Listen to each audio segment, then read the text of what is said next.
কি খুব সুন্দর লাগছে তো হেয়ার স্টাইলটা, খুব শিখতে ইচ্ছা হচ্ছে তাই তো? তাহলে তোমরাও করে আসতে পারবে রিসেপশনে বা এঙ্গেজমেন্টে এরকম ধরনের একটা হেয়ার স্টাইল। আর এটা আমাদের ভীষণই ট্রেন্ডিং। এটা তোমরা এই যে ফ্রন্ট ভ্যারিয়েশনটা দেখছো, এটা তোমরা কিন্তু বানের উপরেও করতে পারবে, ভীষণই সুন্দর লাগে। তোমরা আমার প্রোফাইলে দেখবে, এটা কিন্তু বানের উপরেও আমার করা আছে এরকম ধরনের সেম হেয়ার স্টাইল।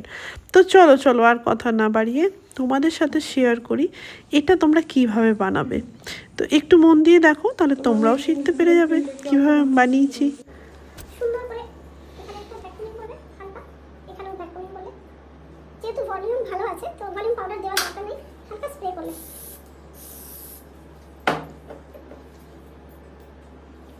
এটা আমাদের কি সাইড হচ্ছে, কোন সাইড? লেফট সাইড হচ্ছে। তাহলে আমার মুখটা কোন দিকে থাকছে? দেখো কার্লের মুখটা, এটা মাথায় রাখতে, একটাই মনে রাখতে হবে তোমাদের।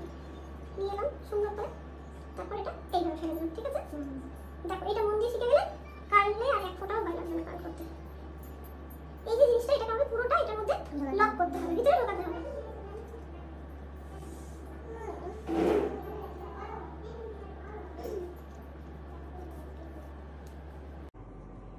এখানেও হালকা ভ্যাকুয়ামিং সুন্দর করে